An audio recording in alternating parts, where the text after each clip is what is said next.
തൊഴിലാളി ഐക്യവേദി പ്രതിനിധി Charles George കൂടി ഇപ്പോൾ ടെലിഫോൺ ലൈനിൽ ചേരുന്നു.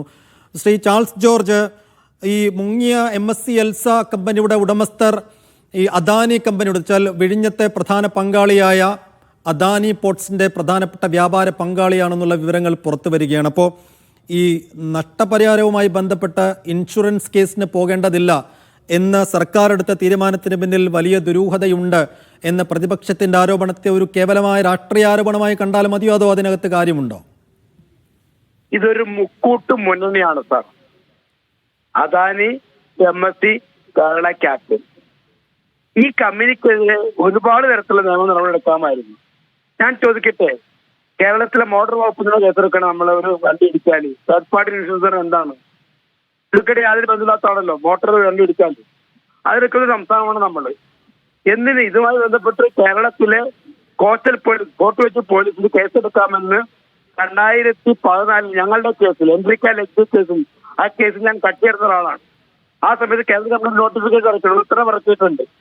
അത് പ്രകാരം കേരളത്തിലെ കോസ്റ്റൽ പോലീസ് കേസെടുക്കാം. എന്തുകൊണ്ട് കേസെടുത്തിട്ട് ഇത്ര നാളായിട്ട്?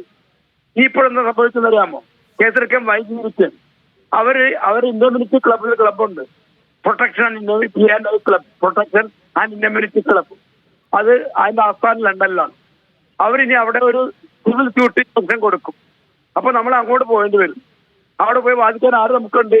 നമുക്ക് അവരെ കേസ് കൊടുക്കുന്ന ആളുണ്ടോ?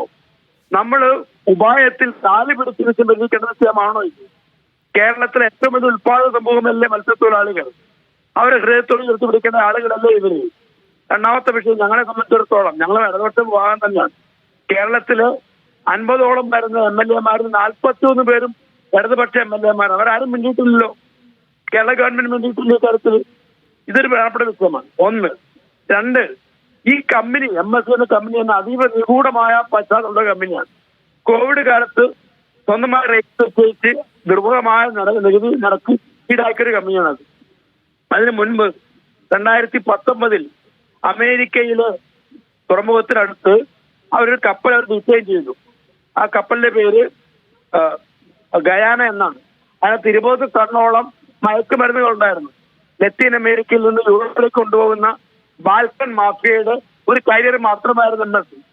ആ കപ്പൽ അമേരിക്ക ഡിസൈൻ ചെയ്ത് കേസ് അടയ്ക്കപ്പോൾ അതിന് മുൻപ് 2010 ഓറിയൻ കപ്പൽ പിടിച്ചു, കർലോട്ട കമ്പനി പിടിച്ചു, കപ്പൽ പിടിച്ചു, ഡിസൈരി കപ്പൽ പിടിച്ചു, 2020 ആവിനി കപ്പൽ പിടിച്ചു. അങ്ങനെ തുടർച്ചയായിട്ട് അണ്ടർവേൾഡ് മാഫിയ ഡോണാണ് ഈ കപ്പൽ കമ്പനി എന്ന് ബാൽക്കൻ മാഫിയയുമായി ബന്ധപ്പെട്ട ലോകത്തെ മാഫിയ സംഘമാണ്. കമ്പനിയാണ് ഈ ആർലോട്ടയുടെ ഈ ഇറ്റാലിയൻ കമ്പനി എന്ന് വ്യക്തമായിരിക്കുന്നത്. ഈ കമ്പനി ഇന്ത്യയിലെ ഏറ്റവും വലിയ കള്ളക്കടത്തുകാരനാണ് ആര്? അദാനി. മുണ്ട്ര പോർട്ട് വഴി മയക്കുമരുന്ന് നടത്തുകയാണ്. ഇതൊക്കെ വ്യാപാര പങ്കാളി മാത്രമല്ല, ബിസിനസ് പങ്കാളി മാത്രമല്ല. ഞാൻ മനസ്സിലാക്കിയെടുത്തോളം ഈ മുഴുവൻ പോർട്ട് തന്നെയും MSC വാങ്ങിക്കാൻ നിൽക്കുകയാണ്. പക്ഷെ തനിക്കൊരു ഗോൾഡൻ അത് മാത്രമല്ല Shri Charles George, MSC Elsa കപ്പൽ മുങ്ങിയിട്ട് ഇപ്പോൾ 3 ആഴ്ച പിന്നിടുന്നു. അതിനകത്ത് കടലിലേക്ക് വീണതും ഇപ്പോഴും ആ കപ്പലിൽ ഉള്ളതുമായ കണ്ടെയ്നറുകൾക്കകത്തെ വസ്തുക്കൾ അത് പരിസ്ഥിതിക്കും കടലിനും ജീവജാലങ്ങൾക്കും മത്സ്യത്തൊഴിലാളികൾക്കുമൊക്കെ ഉണ്ടാക്കാൻ പോകുന്ന ദോഷങ്ങളെ, അപകടങ്ങളെ, പരുക്കുകളെ കുറിച്ചുള്ള ഒരു വ്യക്തതയും ഒരു കണക്കും ഇപ്പോഴും സർക്കാർ പുറത്തുവിടുന്നില്ല എന്നുള്ളതാണ്.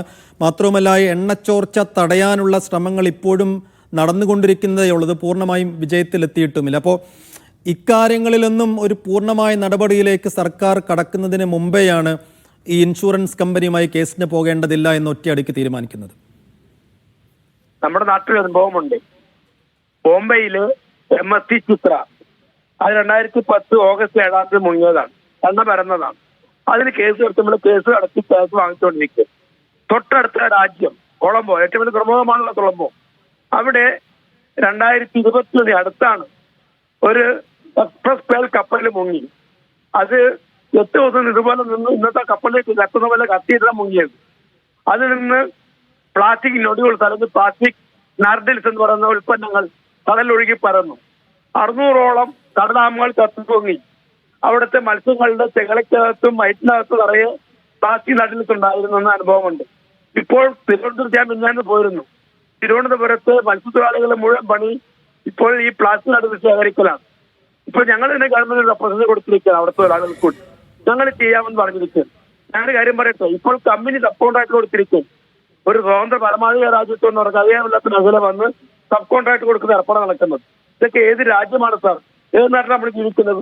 ഒരു നിയമവാഴ്ചയല്ലേ? സ്വതന്ത്ര പരമാധികാര രാജ്യമല്ലേ നമ്മൾ? ലോകത്തിന് എത്ര അനുഭവങ്ങളുണ്ട്.